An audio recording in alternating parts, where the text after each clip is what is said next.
Bismillahirrahmanirrahim. Assalamualaikum warahmatullahi wabarakatuh. Waalaikumsalam warahmatullahi wabarakatuh. Alhamdulillah.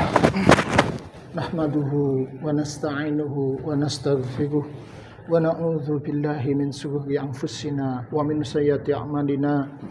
May yahdihillahu fala mudilla lahu wa may yudlil fala hadiya lahu.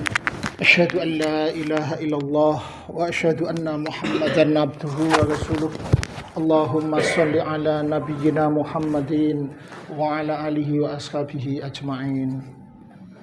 Qala Allah ta'ala a'udzu billahi minasyaitonir rajim. Bismillahirrahmanirrahim. Ar-rijalu qawwamuna 'alan nisa' bima faddalallahu ba'dahum 'ala ba'd wa bima anfaqu min amwalihim. Rabbi shrah li sadri wa yassir li amri wahlul 'uqdatam min lisani yafqahu qawli wa ba'du. Bapak Ibu yang dimuliakan oleh Allah, mas-mas semua, pada kesempatan sore hari ini saya membahas sedikit tentang bagian dari bahasan fikun nikah tentang masalah kewajiban suami. Bu Ari mintanya dibahas tentang kewajiban suami istri. Sebetulnya kalau di buku yang saya tulis itu bab tentang kewajiban suami ini ada di bab 13. Karena sebelum orang belajar tentang kewajiban itu harus orang paham dulu tentang esensi nikah, kedudukan nikah. Karena orang tidak hanya belajar tentang who tapi juga why gitu ya. Bukan belajar bagaimana, tapi juga mengapa. Itu penting gitu. Karena mengapa itu merupakan fondasi. Banyak dari kita enggan mengerjakan kewajiban itu karena sebetulnya kurangnya motivasi dan kesadaran. Why-nya itu yang kurang gitu. Makanya dalam fikih nikah yang kita ajarkan pada kurikulum aslinya, silabus aslinya, itu sebetulnya why-nya itu dulu diletakkan dulu. Kenapa sih saya harus nikah? Kenapa saya harus menjalankan kewajiban saya dan seterusnya sebelum bicara tentang who gitu. Why itu bahkan lebih penting gitu. Tapi karena di sini memang tidak khusus belajar tentang nikah ya. Jadi diambil poin-poin terpenting saja. Hari ini kita akan membahas tentang kewajiban suami dulu. Insya Allah di lain waktu kita akan bahas kewajiban istri gitu. Pernikahan ini di dalam Islam kedudukannya sangat tinggi, Mas. Jadi dalam Al-Qur'an itu disebut mitsaqan ghalidho, ikatan yang sangat kuat. Jadi satu-satunya bahkan syariat yang bertahan sampai ke surga itu ya cuma nikah, Mas. Di surga sampai tidak perlu sholat, tidak perlu bayar zakat. Tapi nikah itu sampai surga sampai masih ada itu. Satu-satunya syariat yang bertahan sampai ke surga itu ya nikah itu ya. Pada hubungan apapun di dunia ini Allah menetapkan serangkaian aturan. Hubungan antara orang tua dengan anak itu ada aturan yang ditetapkan bagi masing-masing pihak yang disebut hak dan kewajiban. Hak artinya sesuatu yang bisa kita tuntut dari orang lain. Kewajiban artinya sesuatu yang harus kita penuhi terhadap orang lain. Hubungan seorang majikan dengan bawahan itu ada hubungan yang ditetapkan Allah yang disebut hak dan kewajiban. Hubungan dengan seorang pemimpin dengan rakyatnya ada hak dan kewajiban. Maka hubungan antara seorang suami dan istri yang memutuskan hidup bersama dalam sebuah ikatan pernikahan itu pun ada serangkaian aturan yang ditetapkan oleh Allah yang disebut hak dan kewajiban. Suami punya kewajiban kepada istri, istri pun punya kewajiban kepada suami. Mengetahui dan mempelajari hak dan kewajiban itu penting. Termasuk hak dan kewajiban sebagai suami atau sebagai istri. Karena memang salah satu penyebab perceraian itu salah satunya ketika masing-masing pihak tidak menjalankan kewajibannya masing-masing. One prestasi istilahnya itu ya. Tapi lebih dari itu, pengabaian kewajiban ini akan dimintai pertanggungjawaban oleh Allah. Karena apapun yang di dunia ini hakikatnya adalah ujian, termasuk syariat Allah berupa pernikahan itu. Maka hari ini saya ingin membahas tentang kewajiban suami kepada istri. Mbak-mbak jangan gede dulu, jangan GR dulu. Kalau mendengar sekarang seolah-olah ini bebannya berat untuk suami, Karena perempuan pun juga punya kewajiban kepada suami. Nah, hari ini kita bahas dulu kewajiban suami, Mas.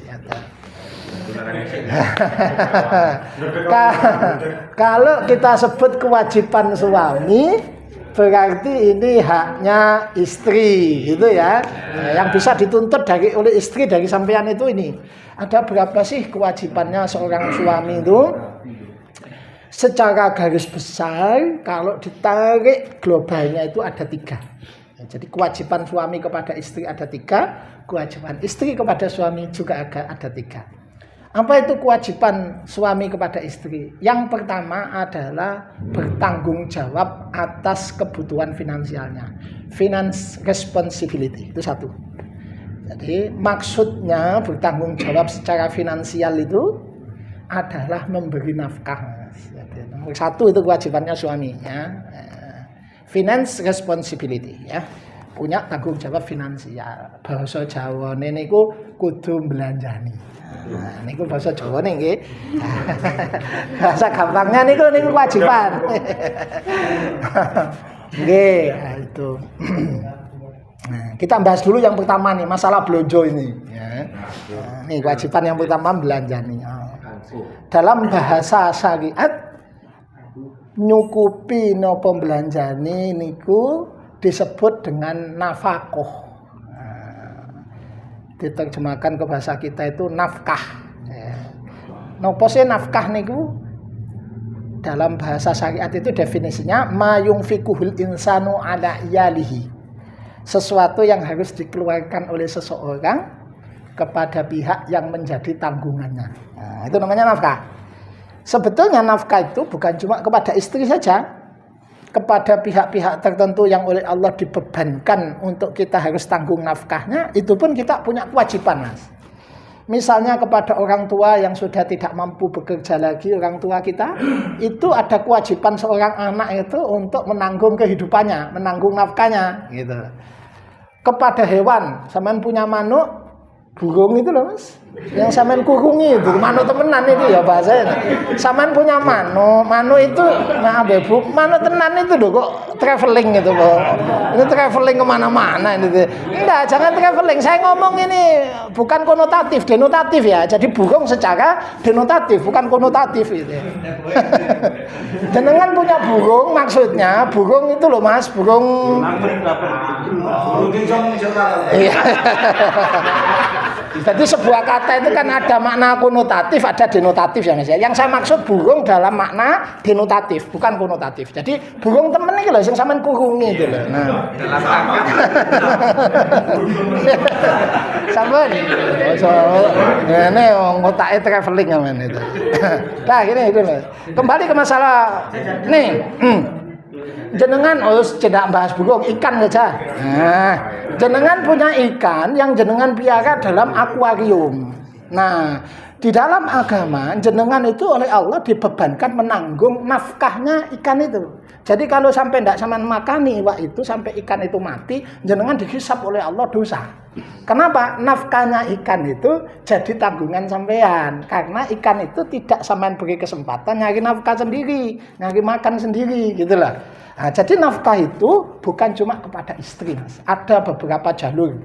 Ada kepada qorobah, ada kepada milk, ada kepada zaujiyah. Nah, kepada istri itu nafkah dari jalur zaujiyah, hubungan pernikahan. Kepada anak itu dari segi qorobah. Jangan punya anak itu wajib juga menafkahinya, nanggung kehidupannya. Nah, kembali ke masalah ini. Nah, hukum melanjani bojo itu hukumnya wajib. Jadi setiap orang yang masuk ke gerbang pernikahan itu harus sadar konsekuensi ini. Jangan sampai tidak sadar. Nek sik gak gelem belanjani ojo rabi, Mas. Gitu ya. Karena ini hukumnya wajib. Gitu loh. Wajib, begitu loh.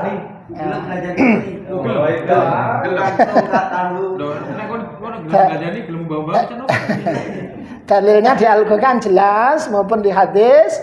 Surat Al-Baqarah 233 Allah menyatakan wa 'alal mauludi lahu rizquhunna wa kiswatuhunna bil ma'ruf. Bagi seorang ayah, bagi seorang suami itu ada kewajiban untuk menanggung kehidupannya, makannya, pakaiannya dan seterusnya bil ma'ruf secara baik gitu Mas. Itu ya. Jadi ada banyak sekali sebetulnya dalil-dalilnya. Kita akan bahas lagi. Apakah kewajiban ini bisa gugur memberi nafkah kepada istri itu? Bisa gugur hanya dalam kasus-kasus tertentu, ya. Yaitu yang pertama, kewajiban memberi nafkah kepada istri ini hanya gugur satu kalau istri itu merelakan haknya. Ya, misalnya seorang jenengan punya istri, terus istrinya itu bilang begini, "Wis Mas, blonjone sampean entek-entekno dhewe wis." Nah, misalnya begitu. Lho Dek, ini iki blonjo kewajibanku. Ndak usah wis. Ya, misalnya begitu Mas. Gak usah wis, aku wis cukup. Lah terus iki ge opo? Wis kono gayen marung-marung kopi kono. Lah kalau begitu sampean baru Mas, boleh. Kalau ndak begitu ndak boleh. Jenengan punya kewajiban itu, tetap itu, ya. Meskipun istri jenengan itu pemilik sawah 20 hektar, meskipun istri jenengan itu punya perusahaan seperti Bu Aji ini, bahkan istri sampean punya pemilik tambang, itu pun sampean wajib belanjani gitu loh. Ndak ada, kamusnya ndak. Kalau istri ndak gitu, ndak saya tetap minta. Itu jenengan tetap dihitung punya kewajiban gitu. Walaupun kurang apa Mas? Belanjanya kurang Nanti kita bahas detail ini. Ya. Kewajiban ini Mas juga tidak gugur meskipun jenengan pergi jauh. Jadi misalnya sampean lunga, sampean apa, itu nafkah yang harus ada untuk keluarga itu harus ada. Gitu. Nggak boleh yang di rumah itu dibiarkan, itu nggak boleh. Tetap mengikat kewajibannya gitu. Kewajiban ini tidak gugur meskipun kasus-kasus yang lain yang menggugurkan itu satu, kalau istri merelakan haknya. Dua, istri itu nusus, durhaka, tidak melakukan 3 kewajibannya. Kewajiban istri kan 3 nanti. Nah, kalau istri tidak mengerjakan 3 kewajibannya itu, barulah kewajiban jenengan sebagai suami belanjani itu gugur. Ya. Oleh tidak belanjani, karena istri nusus. Nusus niku bahasa gampangnya niku durhaka. Nah, kalau tidak melakukan 3 perkara yang memang jadi kewajibannya itu, boleh tidak belanjani Mas. Gitu ya. Kalau tidak ada faktor-faktor ini, itu jenengan wajib belanjani. Nah, itu kewajiban nomor 1. Mungkin pertanyaannya, Pak Usman, berapa sih kewajiban saya belonjoni sama istri itu? Nah, terus mingguan, harian, apa bulanan ya Pak Usman? Gitu loh. Terus nek aku belanjani niku piro? Apa aku tak wenono kabeh penghasilanku napa ngoten? Nah, nih saya kasih tahu. Jadi begini, jumlahnya itu tidak ditentukan angka pasti dalam agama. Memang beberapa kitab kuning itu menyebut jumlah, tapi itu sebetulnya bukan berdasar dari dalil yang benar secara agama. Itu didasarkan pada apa yang umum berlaku pada zaman itu. Tapi sebetulnya agama ini tidak menetapkan jumlah tertentu, piro blonjone yang bojo, opo harian, opo mingguan, opo bulanan, nopo 1 juta, nopo 5 juta, niku tidak ditentukan. Blonjo yang bojo itu aturannya hanya pada 2 Mas. Jalurnya itu hanya 2.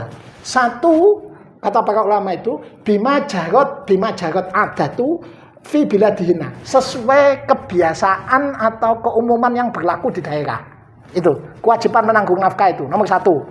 Maksudnya gini, yang pertama ini, jadi atau bahasa gampangnya itu sesuai urf, sesuai standar masyarakat. Itu nomor 1. Kesini ini Mas. Bukan begitu. Tak jelaskan gini. Maksudnya itu bukan begitu, bukan. Maksudnya gini Mas. Kalau masyarakat di tempat kita itu biasa tidur pakai kasur, maka kalau jenengan mampu, jenengan tidak boleh maksa istri itu tidur di amben teko pring. Itu tidak boleh. Kudu nyediakno kasur. Itu sesuai masyarakat, gitu maksudnya.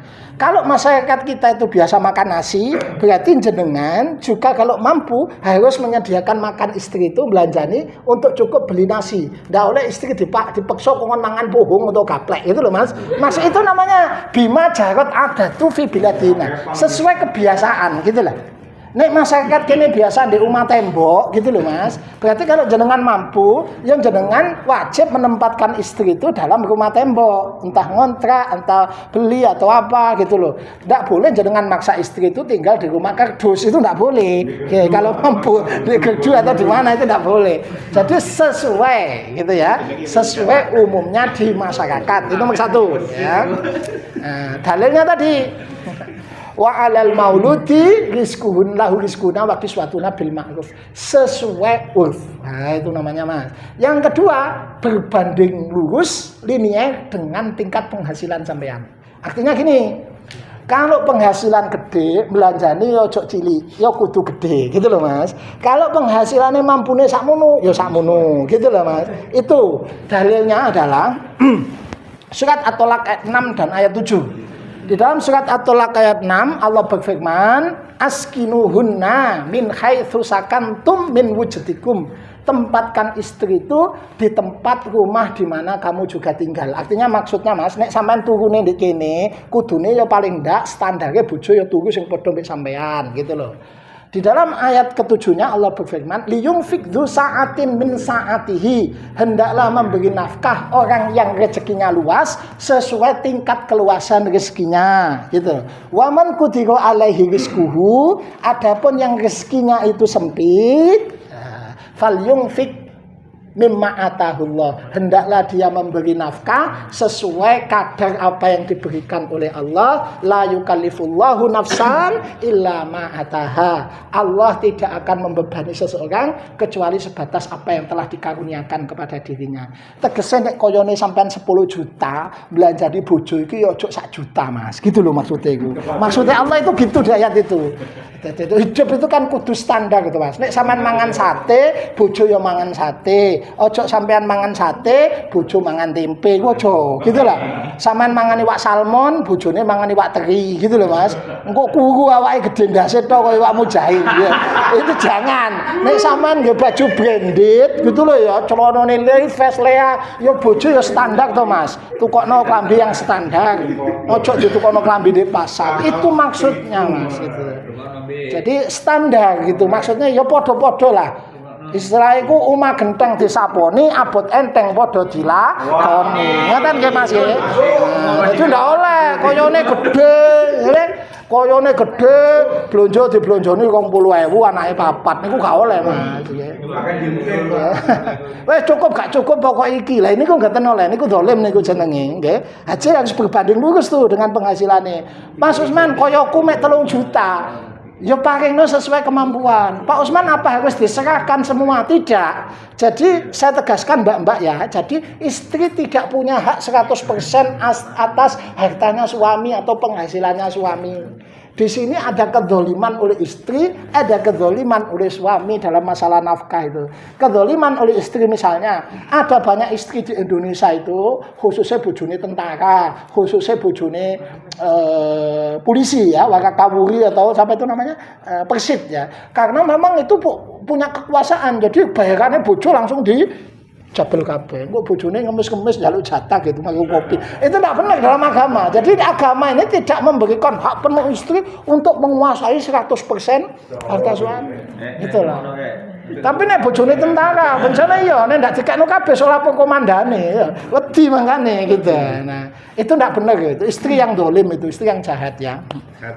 Nggak boleh gitu. Apa yang diperoleh suami tidak juga otomatis langsung jadi harta gono gini. Dalam Islam itu juga tidak begitu. Ini kan di Indonesia berlaku bahwa apapun yang oleh diperoleh dalam pernikahan langsung separuh jadi milik istri. Itu tidak sebetulnya. Harta suami yang jadi milik istri itu hanya dari jalur nafkah, hadiah, hibah, nanti waris. Adapun kalau tidak itu tidak otomatis jadi milik istri sebetulnya. Sebetulnya dalam agama itu, makanya dalam Islam itu harta suami istri itu dipisah. Karena kalau mati masing-masing nanti pewarisannya itu masing-masing gitu loh. Enggak langsung otomatis wae bojo separuh gitu, enggak ada. Jadi aturan waris di Indonesia harta gono gini itu mengacu kepada buku yang ditulis oleh Profesor Dr. Ghazairin, Hukum Kewarisan Bilateral ya, yang memberlakukan hukum Belanda sebetulnya. Kalau dalam hukum Islam itu enggak otomatis begitu, Mas. Dalam Islam itu enggak ada gono gini. Yo dunyane wong lanang wedok. Cuma wong lanang kudu belanjani sing wedok gitulah. Ya nek duwe dhuwit ya kudu ngekeki sing wedok, tapi apa sing diperoleh orang laki-laki tidak harus langsung menjadi milik istri gitu ya. Panjang lah saya tidak bahas waris. Kita lanjutkan nih. Jadi saya ulang, jumlah nafkah itu mengacu kepada dua. Satu, sesuai kemampuan, nggih, nek gede nggih kudu gede, nggih. Nek cilik nggih sak mampune, mboten angsal dolim. Yang kedua, sesuai kebiasaan masyarakat setempat umumnya, ya. Umumnya masyarakat saiki ya apa nih kene, ya menyangkut nafkah itu kan ya kebutuhan primer, sekunder, tersier gitu Mas. Ya sandang, pangan, papan, ya kebutuhan sekunder ya alat kebersihan, alat tanazuf, perawatan, nyalon dan seterusnya yang mampu, kan gitu Mas ya. Ya termasuk nukokno pulsa dan sapi turute gitu loh ya. Dan luas lah itu ya. Ya secara kebutuhan wajar lah gitu ya, sesuai kemampuan itu. Nah itu. Nah, apa umumnya kezoliman yang dilakukan oleh suami dalam masalah nafkah itu? Nomor satu, ya, itu kadang ada suami melalaikan kewajibannya belanjani. Wis dadi bojo ndak gelem nyambut gawe. Dan niki salah Mas. Niki dosa niki. Dosa sekali. Jadi kalau ada suami niku gak gelem nyambut gawe, itu aras-aras nyambut gawe sampai bojone niku ceker-ceker sampai dadi TKW teng Saudi niku dosa wong lanang, nggih. Dosa wong lanang dosa. Kafa bil mar'i itsman ayyudi bima yakut kata Nabi. Cukup orang itu akan dosa ketika dia melalaikan kewajiban nafkah kepada tanggungannya. Ya salah satunya kepada istri atau kepada anak itu. Jadi kalau sampai ada suami ndak mau nyambut gawe, Mas, mau kondo, apa jenenge kondo? Ada gitu ya. Jadi nggak mau kerja. Jadi ada Mas, orang itu dewasa kadang-kadang bukan dari segi umur ya. Kedewasaan itu dari apa itu? Dari segi apa? Fisiknya dewasa tapi pikirannya mboten dewasa. Jadi sudah masuk rumah tangga itu masih seneng main game, masih seneng duduk di gerdu gitaran, seneng layangan gitulah. Jadi tidak mau kerja gitu loh, bukan pekerja. Ya. Nah itu dosa gitu. Kafa bil mati isman iya. Ayyudi bima yakut. Seseorang itu akan dibebani dosa, akan memperoleh dosa ketika dia mengabaikan apa yang menjadi kewajibannya itu, melalaikan apa yang menjadi kewajibannya itu, gitu loh. Jadi ada yang tidak mau kerja, tidak mau belanjani, ada juga Mas, purun belanjani tapi saenake dhewe, gitu. Koyone gede tapi dintekno ge foya-foya ge neraktir sushi di kantor, ya. Sementara sing wedok di rumah iki sulit dipakinya sekedarnya gitu loh Mas, tapi dihabiskan untuk foya-foya itu boleh juga ya, boleh itu ya. Ada juga Mas, seorang suami itu dakwah pergi kemana-mana, istrinya nggak dibelanjani, itu ada juga. Jadi setan itu bisa menipu manusia dari depan, dari belakang, dari kanan, dari kiri. Dari kanan itu kadang dari jalur baik. Orang itu diojo-ojoi dakwah rono-rono, tapi sing wedok gak digolekno duit. Itu ada. Ya, itu dosa juga. Dosa, Mas, ya. Nah, jadi itu bentuk-bentuk kezaliman kepada suami. Apa yang boleh dilakukan istri kalau suami dolim masalah nafkah? Nomor satu, kalau suami menolak belanjani, itu istri boleh menolak hubungan intim.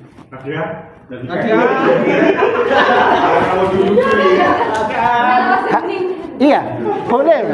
Jadi gini, misal mbak-mbak nih, misalnya mbak-mbak itu dalam bahasa agama itu namanya tamkin. Jadi tamkin itu innat tamkin, kata Imam Asy-Syairazi itu dalam Syahrul Muhadzab itu, innat tamkin fi muqabalatin nafaqah.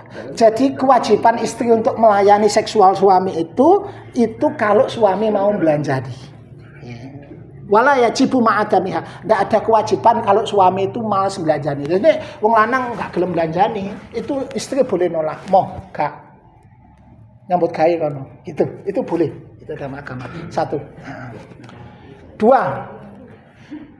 Boleh juga kalau enggak melakukan itu mengambil duitnya secara sembunyi-sembunyi. Itu boleh dalam agama. Jadi misalnya suaminya itu koyone gede tapi medhit Mas. Itu medhit Mbak. Itu ya disinggahno gitu loh duit itu. Disinggahno bojo kayak didik. Itu sampean itu dalam agama boleh ngambil. Bahasa gampangnya apa? Jupuk. Sebat, ya itu boleh ya. Dalilnya adalah suatu ketika Hindun istri Abu Sofyan itu datang kepada Nabi mengadu, ya Rasulullah, inna Abu Sofyan rajulun sakhihun. Suami saya Abu Sofyan itu pelit katanya, ya. Wala yu'tini wa waladi. Dia tidak memberi saya dan anak saya illa ma akhadtu, kecuali apa yang aku ambil. Wa huwa la ya'lamu, dan dia dalam keadaan tidak tahu.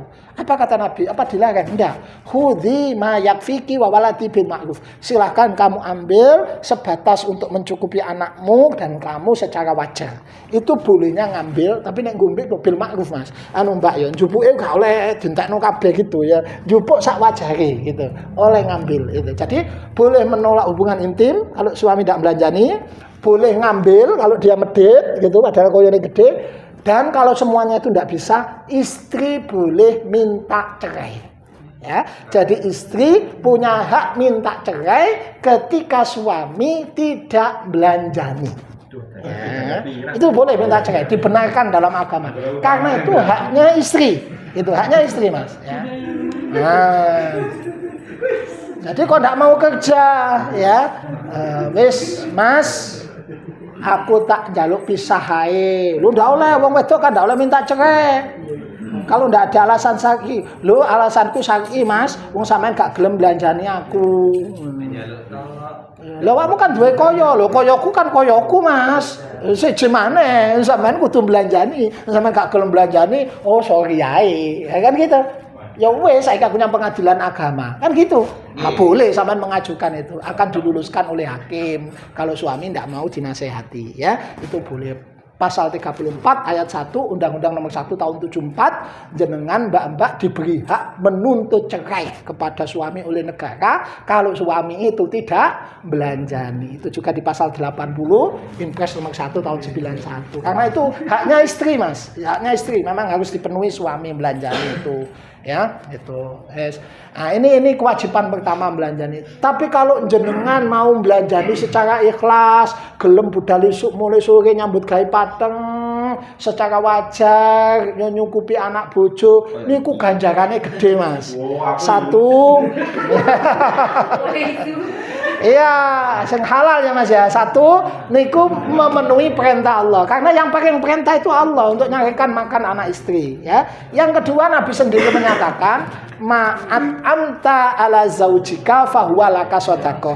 Napa sing sampean paringaken dahar teng bojo, teng anak, niku dihitung teng Allah sedekah. Dadi sampean budal isuk mulai sore, Mas, pokok niate ikhlas krana Allah, nyambut gaene bener. Ya, ndak digawe macem-macem, moko insyaallah sampean bendina niku ditulis ganjaran, nggih. Golekno pangan anak bojo niku dicatet sedekah. Karena ma'at amta laka zaujaka fa huwa laka sedekah. Napa sing sampean paringaken teng bojo, teng anak, belanjani, nguripi niku masuk ranahnya sedekah. Nggih wonten ganjarane niku, Mas. Gitu loh.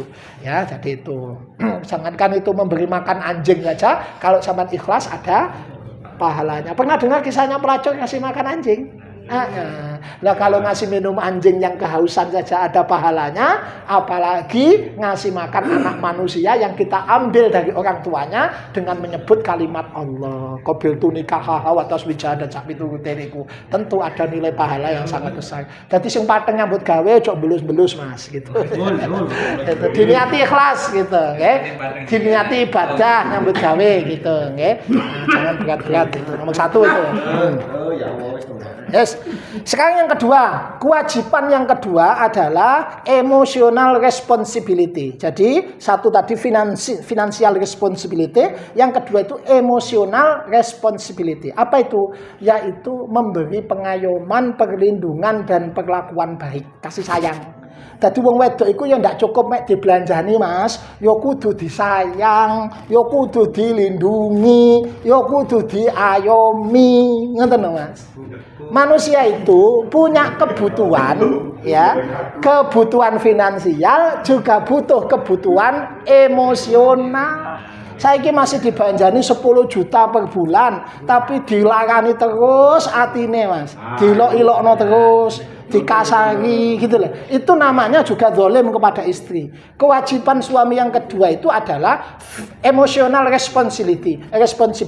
Dalilnya adalah Nabi bersabda suatu ketika ditanya, Nabi, apa kewajiban saya kepada istri? Nabi menjawab, yaitu kamu memberi makan, ya. Antat imaha idza ta'imta, kamu memberi makan sebagaimana apa yang kamu makan, wa taksuha idza tasaita, kamu memberi pakaian sebagaimana apa yang kamu pakai, dan kemudian Nabi mengatakan wala tadribil wajha, jangan pukul wajahnya. Wala tuqabbi, jangan dicaci maki. Wala tahjur illa fi baiti, jangan ndak diwawuh kecuali di dalam rumah. Maksudnya, Mas, satu, jangan pukul wajahnya, jangan melakukan kekerasan fisik, kecuali nanti durhaka. Itu boleh untuk pendidikan dalam batas ketentuan tertentu, syarat dan ketentuan berlaku. Boleh dipukul nanti, ada aturannya. Tapi kalau ndak, nomor satu, ndak boleh melakukan kekerasan fisik. Istri sedikit salah titik, nyambel kurang pedes, tempeling, yo. Ya, itu ndak boleh. Ya, ndak boleh.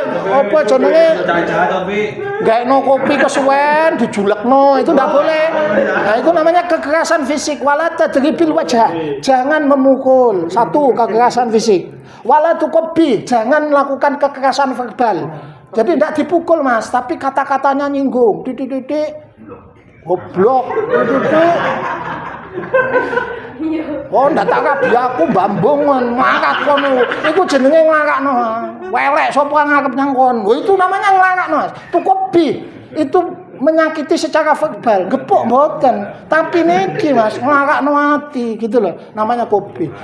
Nah, yang ketiga tadi wala tajur illa fi baiti. Jangan kamu bojomu ndak diwawuh kecuali di dalam rumah. Jangan melakukan pelecehan psikis non verbal. Jadi pelecehan bukan cuma secara fisik, ngeplok, njulekno, ya, bukan cuma secara verbal ngilokno bedes dan sak terusé, bisa juga pelecehan psikis itu non verbal, Mas. Pelecehan fisik non verbal itu misalnya, Mas, bojo titik-titik ndak diwawuh, dimenung ndak dijak omong gitu loh, Mas. Itu namanya pelecehan itu. Pelecehan. Itu, iya. Iya kan? Nate ngoten, Mas. Hah? Kulo nate ngoten. Wah diwawu, gitu loh, Mas, maksudnya nggak dijak omong, ya. Ya, itu loh. Dia nggak tahu dijak guyon. Nek ngomong yang bojo nyengol-nyengol. Nyengol-nyengol sama kabeh men ngomong nyengol-nyengol nih. Iya. Omongnya iku ndak anu blas gitu loh. Iya kan? Ya bener muni assalamualaikum. Budanya begawe muni assalamualaikum, Mas. Tapi assalamualaikum iku ndak enak gitu. Assalamualaikum. Itu kan gak enak itu. Ya gak enak itu. Gitu loh. Matamu. Mantan anyar.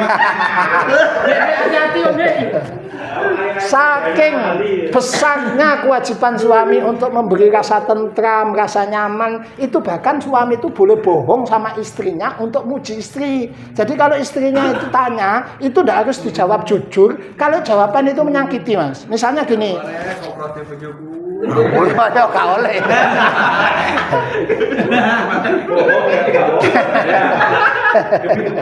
Iya, bohong itu kata Nabi boleh. Satu, bohong menyenangkan istri, bohong dalam perang, bohong menyelamatkan manusia, itu boleh kata Nabi. Jadi misalnya istri sampean tanya, Mas, aku pesek ya Mas? Enggak pesek, jadi sopo sih? Enggak ada pesek gitu loh. Manis gitulah, manis jadi sopo pesek. Mas aku lemu ya? Wah, montok. Sopo sih montok gitulah.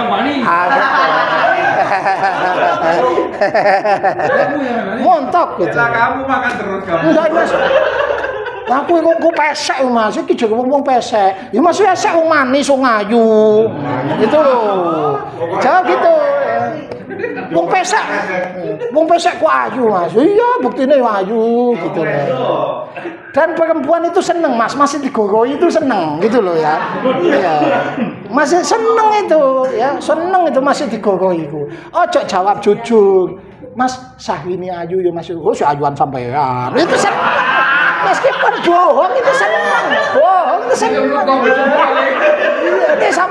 jujur. Nek sampean jawab jujur. Paling aku ini tapo ya. Tapo lek ngono Pak. Aku masa begini dikai jajan gede apa. Ya Allah. Takut Pak. Gusti Allah begini Pak.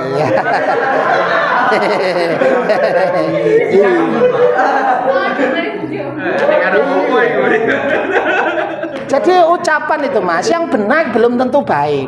Lo kan benar Pak, memang ayuan Syahrini. Iya tapi tidak baik Mas ngomong gitu. Omongan benar itu belum tentu baik. Yang baik belum tentu benar. Omongan itu kalau bisa ya baik ya benar. Kalau tidak bisa, ya harus disesuaikan. Setiap ucapan ada tempatnya, setiap tempat ada ucapannya. Jadi ojo ucapan kan benar Pak. Buktinya ayuan Syahrini Pak. Ya itu salah Mas itu. Walaupun benar tapi ucapan itu tidak baik ya, karena pasti dia ya pencari ayuan Syahrini gitu nanti aja ya, bilang aja si ayuan sampean kok gitu loh ya. Lo kok iso jawab bunga sepatu bunga dahlia apa? Kala ayu menang setia iso ae lo sampean itu pandai-pandailah mengambil hati istri dengan sentuhan, dengan ucapan, digombali wong wedok, ya, sentuhan, gitu loh Mas. Jadi itu kadang-kadang masih dibelanjani kemampuan kita sebagai suami ala kadarnya. Kita tidak bisa naikkan kapal pesiar, tidak bisa membelikan Fortuner dan seterusnya. Tapi nek sampean setiap hari sampean limpahi kasih sayang, sampean bahagiakan, hidupnya itu penuh dengan mega-mega keindahan loh Mas. Coba bangun tidur di balik bantalnya ada surat cinta, gitu loh. Apa salahnya sampean bikin surat cinta gitu loh. Sampean taruh di bawah meja riasnya, gitu loh. Gitu, apa salahnya gitu loh. Tuh, pulang dari kerja bawa buntelan kresek. Apa Mas iku? Mbok aku mangole teko kantor. Ndak ro aku apa iku. Apa sih Mas? Ku adek ngono kuwi mbok ku arek manggawane. Dibuka tiba isine ali-ali. Senenge masalah. Ada ucapan maafkan sayang. Misalnya begitulah. Selama ini belum bisa membahagiakan hari ulang tahunmu ini, hanya ini yang bisa. Lu wong wedok dikonokno iku Mas. Sampeyan turu lak nangis brebes mili, sampeyan turu sampeyan ndak ero nangis brebes mili. Yo bojoku rek sampe ireng koyo ngene nyambut gawe bedal isuk ngono suwe. Nangis itu nanti. Itu sing jenenge rahmah. Dadi rumah tangga sampeyan kan sing disebut sakinah mawaddah. Rahmah itu kasih sayang iku. Itulah. Nek mawaddah itu kan cinta menggebu-gebu koyo kemanten anyar. Nek rahmah itu kasih sayang gitu loh. Budal kerja, apa eleke sih? Budal kerja gitu loh. Apa eleke kalau makan itu satu piring berdua. Nah dia tak dulang gitu loh. Apa jeleknya begitu itu? So sweet gitu loh kata-kata. So sweet katanya itu Pak. Lah itu bentuk daripada kewajiban suami kalau tidak bisa romantis. Setidak-tidaknya jangan bikin hati istri itu menderita. Ojo disiksa hatinya dengan kata-kata kasar, dengan sikap yang cuek, yang acuh. Itu jangan. Itulah yang disebut kewajiban kedua, emotional responsibility. Wala tadribil wajha, wala tuqabbih, wala tahjur ila fi baitihi. Jangan dipukul, jangan disakiti dengan kata-kata, jangan dilakukan pelecehan psikis, ya, walaupun non verbal sekalipun kata Nabi. Sama wanita pun ingin dimengerti sama itu ya.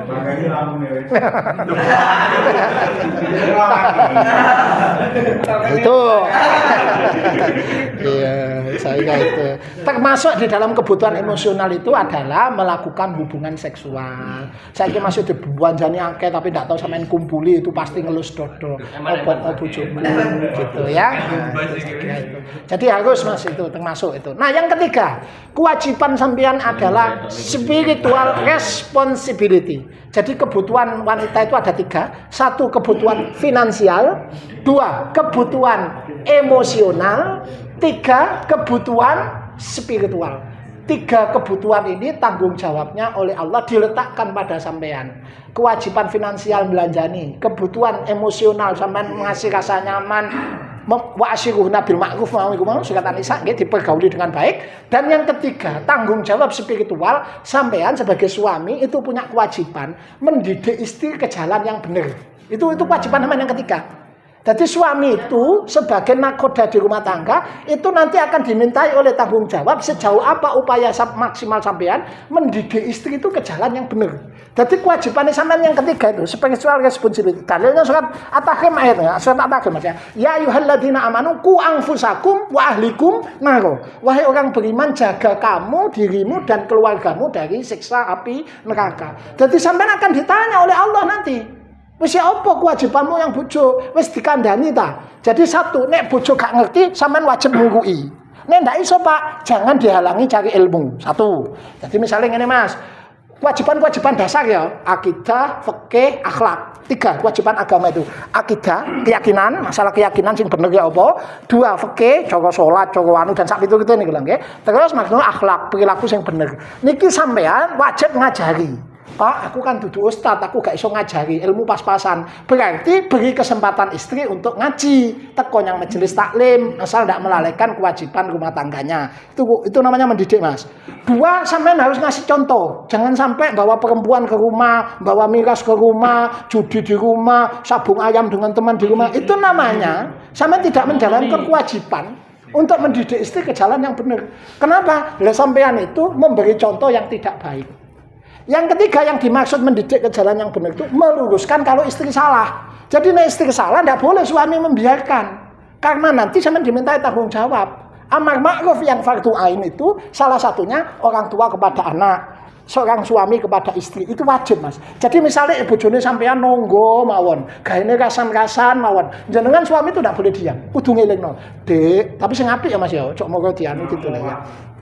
Dilonggono. Jangan di muka umum, jangan blaming ya Pak ya. Blaming niku napa? Blaming niku napa? Disalah-salahno gitu loh Mas. Dibawa ke dalam rumah, dilungguhno diomongi, "Dik, sampean ojo ngono dadi wong." Dan seterusnya diomongi sing baik gitu loh. Ojo ngono dadi wong, ojo rasan-rasan ae ndak apik gitu loh.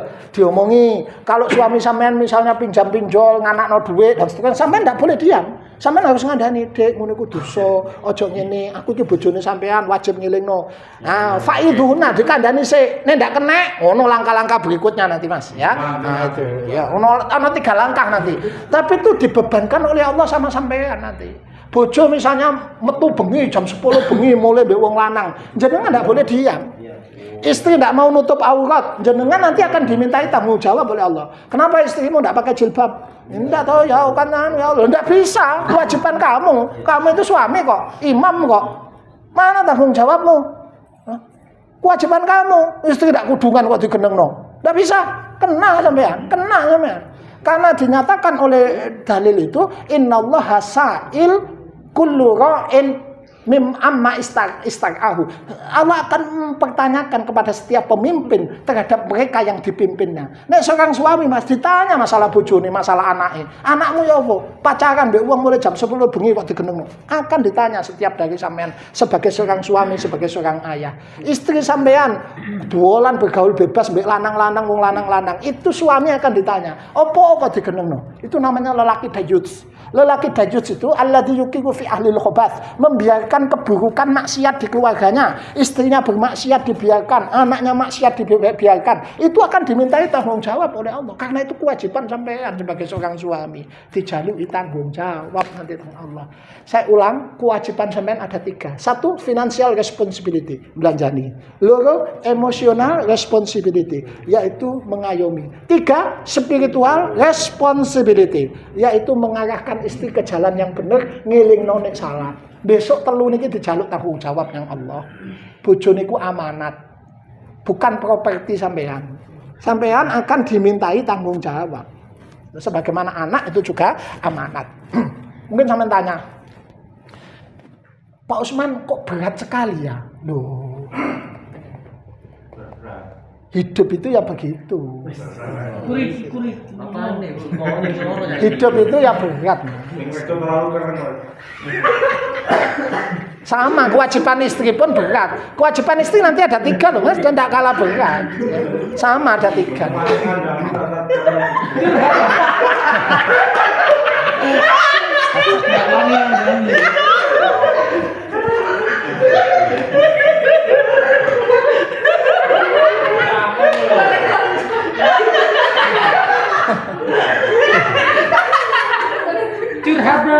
kewajiban ini diringkas oleh Allah dengan sebuah kalimat pendek.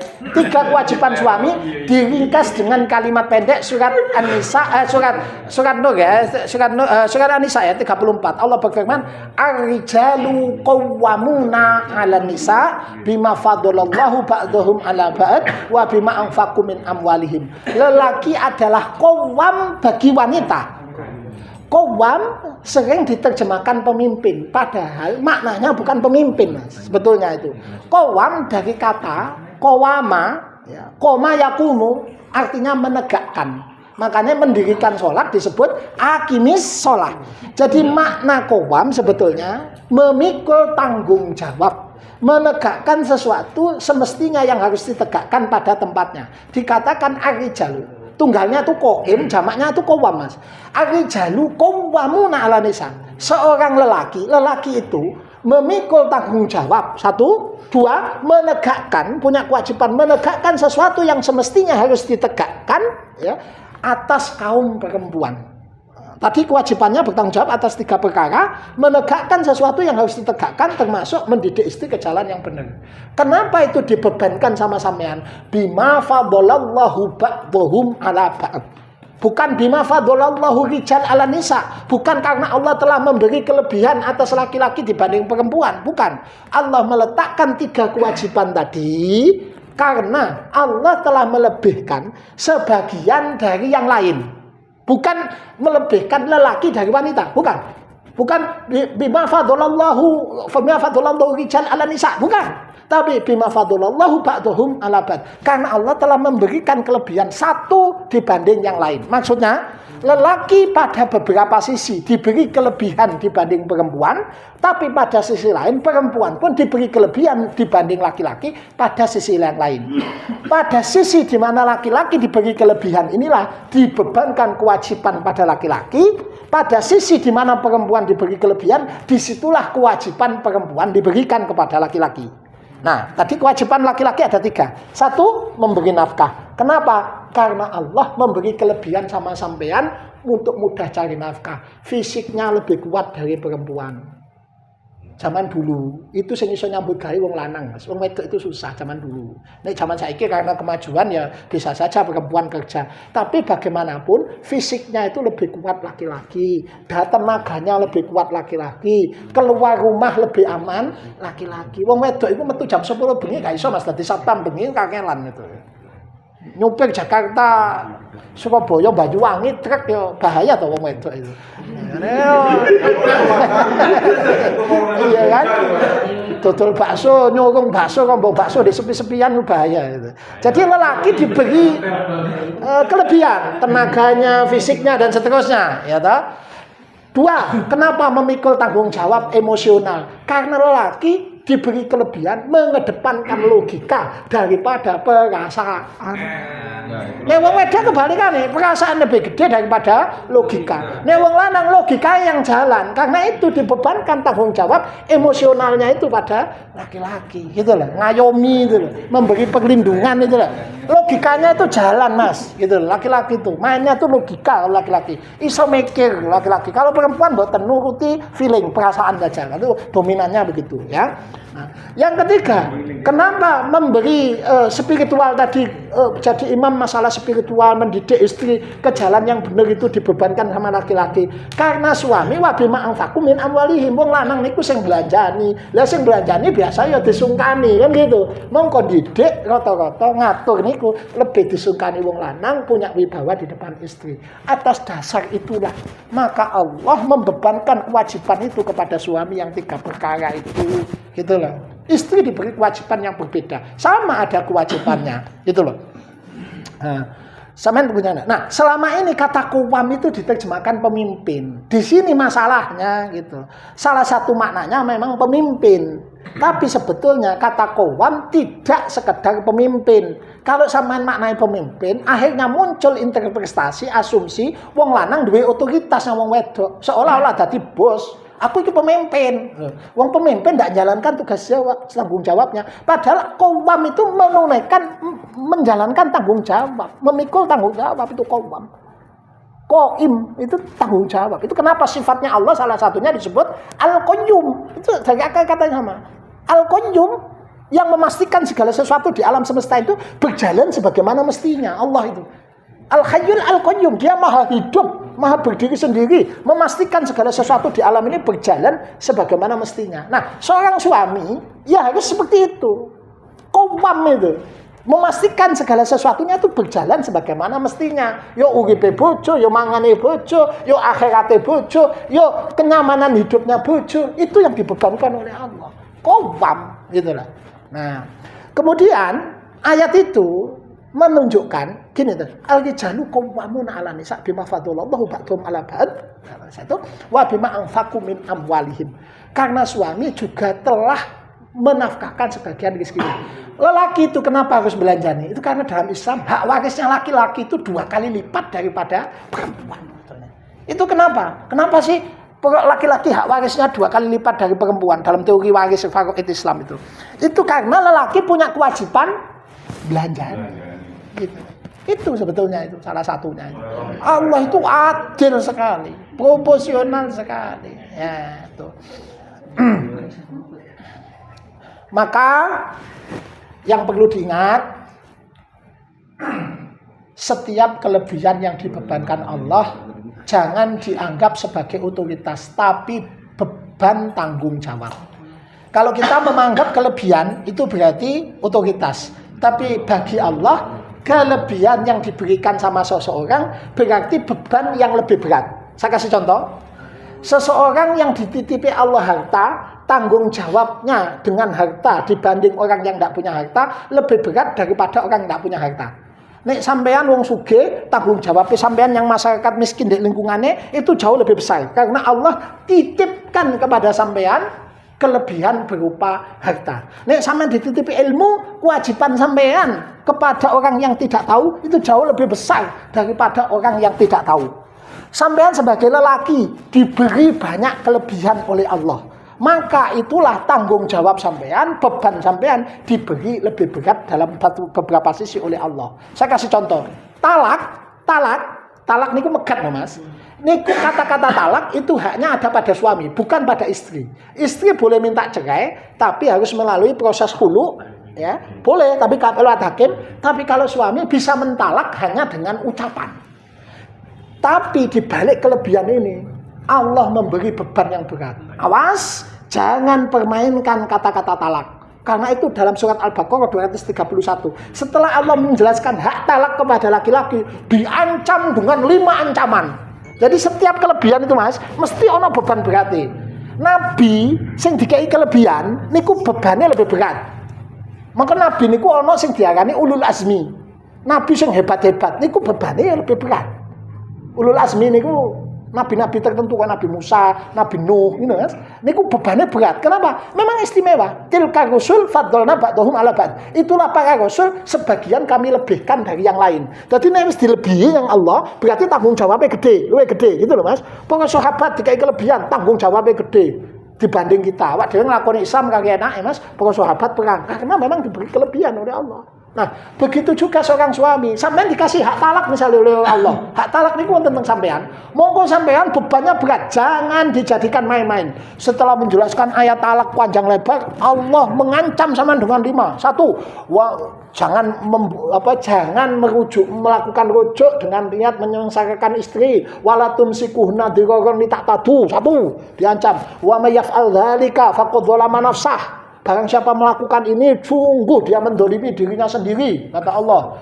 Wala tatakhidu ayatillahi huzwa. Awas, jangan menjadikan ayat Allah sebagai main-main, sebagai permainan. Ojo, kata Allah. 2, wadhkuru nikmatallahi alaikum. Ingat nikmat Allah sama kalian. Banyak ancamannya Mas. Jadi kalau Allah ngasih kelebihan sama kita, apapun itu, pasti bebannya lebih berat, termasuk kepada laki-laki itu. Nah, itu. Maka ini sudah jam 4:30 ya. Saya singkat, saya sebagai garis konklusinya. Setiap jenengan yang masuk ke gerbang pernikahan, ada yang masuk, sudah masuk, ada yang mau. Sampeyan ingat 3 kewajiban ini untuk laki-laki. Kalau jenengan seorang suami, jalankan dengan sebaik-baiknya, karena ini akan dimintai tanggung jawab. Itu 1. Kalau jenengan orang tua sebagai seorang ayah, didik dan tanamkan kepada anak-anak jenengan sampean itu untuk menjalankan kewajiban ini. Sebagai orang tua, jangan justru menempatkan anak sampean, mendorong, memprovokasi anak untuk berlaku dolim kepada istrinya. Itu jangan. Itu. Kemudian, kalau jenengan seorang ibu juga sama, jangan memposisikan anak untuk kemudian berada dalam situasi nanti berpotensi mendolimi istrinya. Misalnya, bojomu aja dibelanjanya kakek, kene duwe kanggo ibu ae. Itu namanya memposisikan diri anak untuk mendolimi istrinya. Ya, kowe sik sayang yang ibu, kowe yang bojomu aja ngono. Bojomu iku ugal-ugalan nek gering ngono. Nah, disuruh ngasari bojo, itu jangan. Pak ibu kan harus dipatuhi. Iya, kalau itu baik. Inna ta'ata fil ma'ruf. Taat itu pada perkara yang benar, Mas. Jadi kalau orang tua itu ngajari yang salah, itu pun sampean enggak boleh nurut sebetulnya dalam agama. Dulu pernah ada orang itu, dia itu datang kepada Imam Ahmad, pendiri mazhab Hambali. Wahai Abu Abdillah, katanya, saya punya istri saya baik, soleha, nurut, ya baik. Tapi bapak ibu saya tidak setuju. Ibu saya itu suwengit sekali. Saya disuruh megat, katanya. Bapak saya suwengit sama istri saya disuruh megat itu. Gimana ya? Mosok tak pegat? Jangan, kata Imam Ahmad, jangan dipegat. Loh kan saya harus patuh sama ibu saya. Dulu kan saya pernah baca hadis, katanya Ibnu Umar itu pernah oleh Nabi disuruh menceraikan istrinya. Jadi gini loh, dulu zaman sahabat itu, anaknya Umar itu punya istri yang dia cintai, sama Umar itu disuruh nyerai. Ibnu Umar, ceraikan istrimu. Ibnu Umar tadinya berat, lalu matur sama Nabi suruh megat, telik imra'atak, ceraikan istrimu sesuai perintah bapakmu. Hadis ini dibawa oleh orang ini kepada Imam Ahmad. Loh, Imam Ahmad, dulu waktu Ibnu Umar disuruh bapaknya menceraikan istrinya, itu kan dia patuh, kata Nabi suruh patuh. Apa jawab Imam Ahmad? Iya nek bapakmu kaya Umar, katanya. Iya nek bapakmu kaya Umar. Umar menyuruh Ibnu Umar menceraikan istri, pasti alasannya syar'i. Sedangkan ibumu dan bapakmu menyuruh kamu menceraikan istrimu, alasannya tidak syar'i. Inna ta'ata fil ma'ruf. Taat bahkan kepada orang tua itu hanya pada perkara yang ma'ruf. Anak itu anaknya orang, Mas. Sampean itu memang anaknya ibu sampean, tapi istri sampean dudu anake wong tuane sampean. Orang tua sampean ndak berhak mendolimi istri sampean. Itu loh, Mas, maksudnya. Jadi sampean harus pandai-pandai menempatkan ini. Omongane wong tuaku bener apa ndak? Jangan hanya diterima pengaduan dari satu sisi. Ada orang, Mas, dikendalikan oleh istri. Itu ada. Itu salah itu. Dikendalikan oleh istri, diajak mungsuhi wong tua, iku ono sampai garepnya wong tua dimungsuhi ibuke dhewe gak diwawu, iku ono. Itu salah juga namanya, karena suami tidak bisa jadi imam. Kebalikannya, ada suami didikte ibunya sampai mendolimi istrinya, itu juga salah, Mas. Karena istri saya katakan bukan properti, tapi titipan, amanat. Sampai nek dititipi montor di parkiran, iku sampai ndak iso saenake dhewe yang montor, Mas. Iku titipan. Besok dijogok mana ambek sing nitipno itu. Anak niku titipan, bojo niku titipan teng Allah. Niku besok ditakoni sampeyan niku. Jadi pandai-pandailah menetapkan, memposisikan diri antara hubungan antara wong tua sampean, sekali dulur-dulure sampean, yang bojo sampean. Sebab kadang-kadang kita itu berada di tengah, dijepit dari dua sisi. Wong lanang niku kadang sing kene mertua wedok ambek mantu wedok iku tukaran, Mas. Gitu. Jadi sampean harus bisa-bisa memposisikan diri. Sing bener sapa, sing salah sapa. Dibenerno sesuai posisinya masing-masing dengan bahasa yang baik. Nek wong tua sing salah ya ojo diturut, tapi kata-katanya ya ojo nyinggung wong tua. Apa wong tua, Mas? Ya ojo nyakiti ibu sampean. Ya, sehingga orang tua murka itu juga jangan. Tapi mendolimi istri karena omongan orang tua itu juga salah, Mas. Ya, saya kira itu. Setiap pengabaian terhadap tanggung jawab ini pasti akan berbuah dosa. Karena itu sebagai suami monggo ini introspeksi untuk saya juga loh, Mas. Bukan saya nasihati ya podo ya aku ya suami ya ayah gitu loh. Artinya ya ini nasihat untuk diri saya sendiri. Kita terus proses belajar seumur hidup. Jadi suami ya jadilah suami seperti yang diperintahkan oleh Allah. Saya kira ini tentang kewajiban suami, Mas ya. Saya kasih kesempatan untuk bertanya. Oppo wis tutup karena sudah jam 4:45 lebih 10. Kalau masih tanya silakan. Kalau dirasa sudah cukup saya tutup dengan doa. Ada yang mau tanya? Tidak ada. Ngono sambil lupa. Monggo. Ini nanya Ustaz. Iya. Yang tadi bahas di poin pertama kewajiban suami yang poin pertama. Nafkah. Dengan untuk yang memblandai gitu. Apa? yang membelanjai tadi. Nggih, belanja nafkah. Informasi kan gini Pak tadi ya, uangnya suami, uangnya istri. Uangnya istri, uangnya istri. Nah, itu kan ada kata-kata itu ya. Jadi gini ada, kalau ada uang laki-laki boleh nggak Pak? Boleh. Boleh. Jadi salah kalau dibilang tidak sepenuhnya benar. Gini, maksudnya uang suami, uangnya istri itu bisa benar, bisa salah, gitu loh. Jadi kalau uang istri benar, benar Pak. Uang istri itu benar. Artinya jenengan sebagai suami memang nggak punya hak sama duitnya dia. Gitu. Tapi kalau uang suami, uang istri itu tanda kutip. Pada satu posisi benar, karena istri punya hak dari uang itu, nafkah itu. Tapi juga tidak berhak seluruhnya. Tidak berhak 100%. Makanya tadi kalau sampean sebut, bolehkah ada uang laki-laki? Boleh, sangat boleh dalam agama. Boleh Pak, boleh, sangat boleh. Tidak boleh itu mendolimi, tegese ya nyesono duwe wae gak karuan gitu loh ya. Itu kan terus ini kecil sekali itu tidak boleh. Tapi sekedar ingat. Terus kalau memang kita lebih betul sing diparingi bojo ya wis wajar, ya wis cukup. Terus nyeseno dhewe kanggo bantu adik sampean yang masih kekurangan ya boleh saja. Bantu orang tua yang kekurangan itu boleh saja sampean. Tapi tetap sebaiknya dikomunikasikan kepada istri supaya dia hatinya ridho gitu loh, merasa dihargai. Tapi boleh, secara hak itu jenengan punya hak. Jadi bukan Gimana Pak? Untuk istilahnya kita sebagai laki-laki ya, caranya untuk menyampaikan ke istri itu gimana? Soalnya gini Pak, ada orang laki-laki itu gini Pak, orang perempuan itu satu kali kasih pertanyaan, jadi jawabannya titik. Laki-laki itu mau keluar ini, kasih darah Jadi caranya suami itu menyampaikan itu gimana Pak ya? Agar istri itu biasakan biasakan istri ajak datang ke majelis taklim. Dulu saya pernah Pak, itu ada seorang ibu-ibu, itu saya heran sekali. Ada seorang ibu-ibu, rumahnya dekat sini, tidak jauh dari sini. Si ibu itu saya heran karena dalam seminggu itu sampai 5 kali ikut pengajian saya. Saya tiap hari kan pulang Pak, isuk sore di berbagai tempat itu dengan berbagai macam kajian ya, ada yang sholat, ada yang macam-macam. Nah, saya kan karena ibu ini itu hampir setiap hari ikut kajian.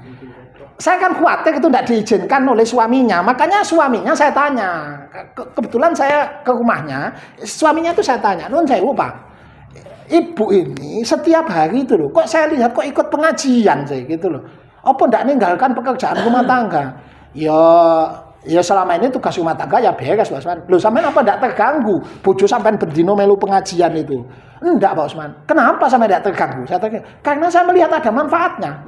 Manfaatnya gimana? Dulu Pak Usman sebelum istri saya ngaji, Masya Allah dikit-dikit minta cerai Pak Usman sama saya itu. Ada masalah sedikit, jauh pegat. Wes, agak tak gue mulai yang Malang, aku jauh pegat. Dididik gitu Pak Usman. Sampai gregeten aku. Lah sakjeke ngaji teng sampean melu pengajian. Gak tahu muni ngononya aku Pak Usman jane. Moga saiki moga taat ae. Makanya saya biarkan ikut pengajian sampean itu katanya.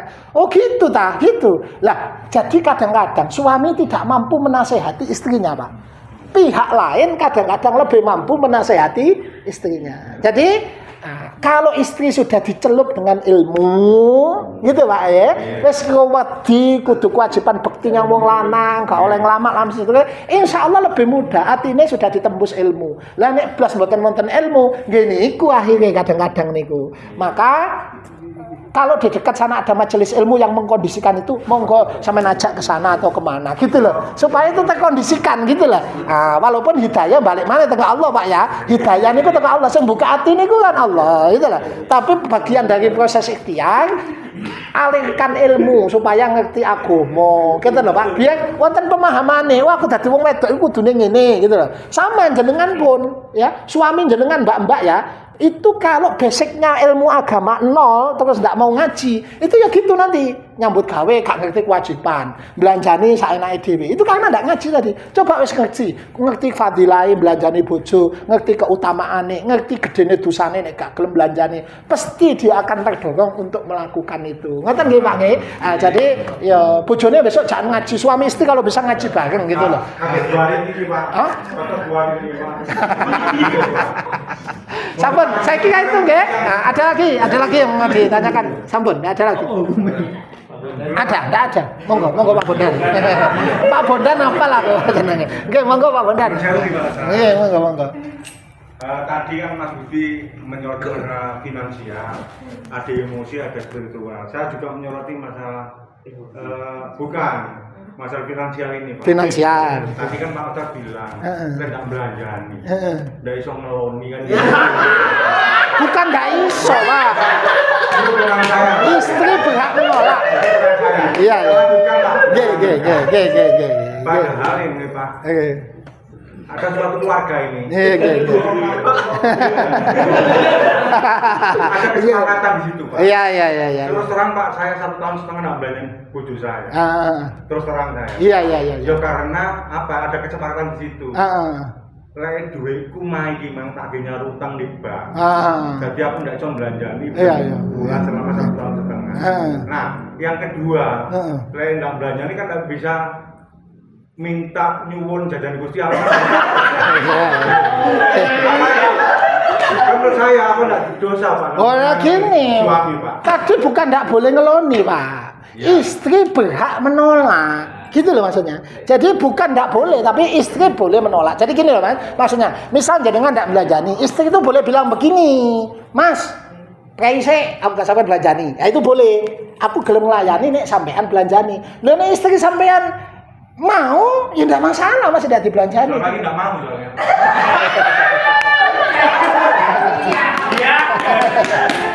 Nah, maksudnya itu buktinya mau. Masalahnya. Iya. Peristiwa. Iya. Peristiwa. Iya. Berarti itu ngene. Lek kepingin yo apa terus saya. Tumbas. Iya. Jadi begini. Ya, itu kan dikomunikasikan. Apa mana niku? Ya utang ya itu karena sampean utang demi kepentingan keluarga. Ya kan dikomunikasikan. Maksudnya gini loh. Istri itu boleh nolak kalau sampean ndak belanjani, padahal mampu, boleh nolak. Nah, istri itu boleh juga mau melayani meskipun suami ndak belanjani, itu boleh, Pak. Itu boleh. Asalkan mau sama mau. Iya, ndak Maksud maksudnya ya. Iya, itulah. Maksudnya begitu. Maksudnya begitu. Iya. Maksudnya istri itu boleh menolak, bukan harus menolak. Jadi enggak menolak enggak apa-apa. Kayak aku enggak iso belanjani, ya enggak apa-apa wis, ya enggak apa-apa. Gitu lah ya. Enggak apa-apa, ada masalah itu ya.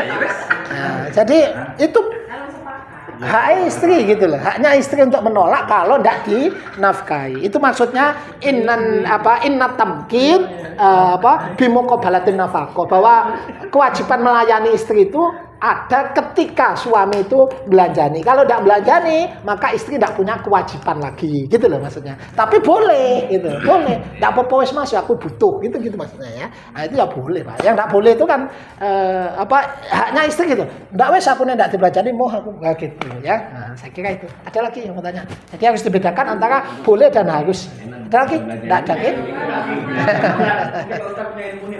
Apa itu? Menghadapi seorang istri yang cerewet kok ngono lho, takon iki mesti jawab akeh. Iya. Carane piye, Pak? Gini, Mas. Karakter itu dibentuk dari dua, Pak.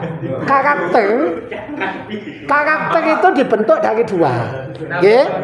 Satu. Nggih. Karakter niku dibentuk dari dua. Satu, bawaan. Dua, latihan. Nah, gitu nggih. Contoh, sabar. Pak, sabar itu hasil pemberian Allah apa latihan? Dua-duanya, Pak. Jadi ana wong niku wis teko Allah diparingi sifat sabar. Ana wong sing asline mboten sabar tapi gelem latihan sabar. Jadi sabar itu bisa ditempuh dari dua jalur. Sama.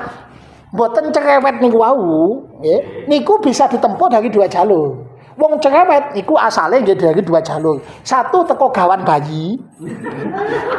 Loro teko mboten latihan niku. Ana wong sing gawanane cerewet, tapi gelem latihan mboten cerewet. Nggih insyaallah mangke rada berkurang. Kan ngoten. Wonten sing watake wis ngamukan, tapi gelem latihan mboten ngamuk. Nggih engko ya rada berkurang. Ngoten lho Pak maksudnya, Pak. Lah, ada juga orang memang teko asline wis ndak ngamukan. Niku nggih wonten, Pak, gitu lah. Nek dilatih nggih tambah sae. Lah sekarang bisa jadi, Pak, cerewetnya istri itu ada dua sebab. Satu teko watek, nggih, watak gawan bayi gitu loh, Pak. Dua enggak mau latihan. Nah, seandainya itu gawan bayi masih bisa dikurangi dan diminimalisir dengan latihan. Dengan latihan dilatih, kena apa carane ndak cerewet itu kan dilatih lah, itu kan ada tahap-tahapannya, ada marhalahnya lah. Nah itu mulai teko ilmune dhisik diparingi, terus latihan riyadoh latihane gitu lah. Lah niku dilatih. Sami kali sabar, sampai mboten ngamukan, loman dan seterusnya itu. Ana wong watak loman ana wong sing aslinya medhit tapi gelem latihan loman niku nggih ono Pak, gitu lah. Nah, jadi sama untuk mengatasi cerewet tadi, ya kalaupun itu bukan gawan bayi atau gawan bayi dicoba dilatih. Tapi yang tidak punya gawan cerewet itu insya Allah lebih mudah untuk dihilangkan sifat cerewetnya itu. Yang berikutnya juga hindarkan pemicunya. Cerewet itu kadang ada api kan ada asap ada asap itu kan kadang ada apinya. Jadi ya kita juga harus muhasabah toh Pak. Jangan-jangan nyocote bojoku gara-gara awak dhewe kan gitu. Iya. Lah itu. Jadi ya itu wanita itu mesti ingat masa lalunya. Ah gitu. Loh iya Pak, perempuan itu memang sulit melupakan memang. Iya. Selain bisa biar lupa enggak ingat dulu. Dibuktikan. Wanita itu butuh bukti Pak. Kalau jenengan bisa membuktikan, misalnya jenengan punya menyakiti hatinya di masa lalu. Saya sering ibu-ibu seperti itu. Bagaimana ternyata cara menghilangkan itu Pak adalah ketika kita sebagai suami itu membuktikan bahwa kita betul-betul sudah berubah. Tidak membuat dia cemas lagi. Jangankan itu, saya pernah melihat wawancaranya Mbak Saskia Sunkang. Diwawancarai, apa dia tidak cemas kalau suaminya Mas Irwansyah itu ketemu lagi sama Acha Septriasa gitu. Katanya Mbak Saskia itu sederhana begini, kalau dulu saya cemas, tapi hari ini saya yakin suami saya sudah berubah. Suami saya bukan seperti yang dulu, dia itu wataknya sudah berubah. Nah, kalau perempuan sudah begitu Mas, itu sudah tenang sekali. Bahkan diajak ke rumahnya mantan pun tenang saja dia gitu. Tapi kalau kita kayaknya memang masih meragukan dan mencurigakan gitu loh, ya wajar aja kalau perempuan selalu hatinya khawatir, aduh kumat mana bagaimana kan begitu ini. Jadi ya kita kan harus introspeksi Pak. Jangan-jangan kita ini masih belum bisa memberi rasa yakin, rasa aman bahwa kita itu sesuai yang diharapkan. Kalau aman mah enggak, perempuan ya sama saja. Reuni membahas kembali. Iya, saya kira itu ya. Iya, saya kira itu ya. Kalau kita masih belum bisa dianu kadang-kadang ya itu. Saya kira itu nggih. Wes, mosok ana sing takon maneh ya. Ada sampun, wis sore niki kepengin tae. Ya. Jadi sampun kewajiban suami yang 3 itu mohon kita jalankan sebaik-baiknya. Insya Allah di lain waktu kita bahas kewajiban perempuan ya, karena kewajiban perempuan itu juga 3. Sampun kita tutup dulu dengan doa. A'udzubillahi minasyaitonirrajim. Bismillahirrahmanirrahim. Hamdan yuafi wa yukafi mazidah. Ya Rabbana walakal hamdu kama yanbaghi li jalali wajhika karim azimi sultanik. Allahumma sholli ala nabiyyina Muhammadin wa ala alihi wa ashabihi ajmain. Rabbana zalamna anfusana wa illam taghfir lana wa tarhamna lanakunanna minal khasirin. Allahumma rzuqna adla wal ihsan ya Allah, karuniakan kepada kami sifat adil dan sifat ihsan ya Allah. Rabbana hab lana min azwajina wa dzurriyyatina qurrata a'yun waj'alna lil muttaqina imama. Karuniakan kepada kami pasangan hidup, rumah tangga, anak keturunan yang menyejukkan pandangan mata kami, yang membuat hati kami tentram dan bisa menjadi teladan bagi orang-orang yang bertakwa. Allahumma ja'al nikahan mubarakan wa qararan daiman. Jadikan rumah tangga kami, pernikahan kami semua yang hadir di sini pernikahan yang diberkahi, pernikahan yang kekal langgeng abadi sampai ajal memisahkan ya Allah. Wajannib nikahana minta minatakhusumi wal firaq. Jauhkan pernikahan dan rumah tangga kami dari pertikaian, dari perceraian, dari pertengkaran dan yang sejenisnya ya Allah. Rabbana atina fid dunya hasanah wa fil akhirati hasanah wa qina adzabannar. Subhana rabbika rabbil izzati amma yasifun. Wassalamun alal mursalin walhamdulillahi rabbil alamin. Usikum wa nafsi bitaqwallah. Assalamualaikum warahmatullahi wabarakatuh.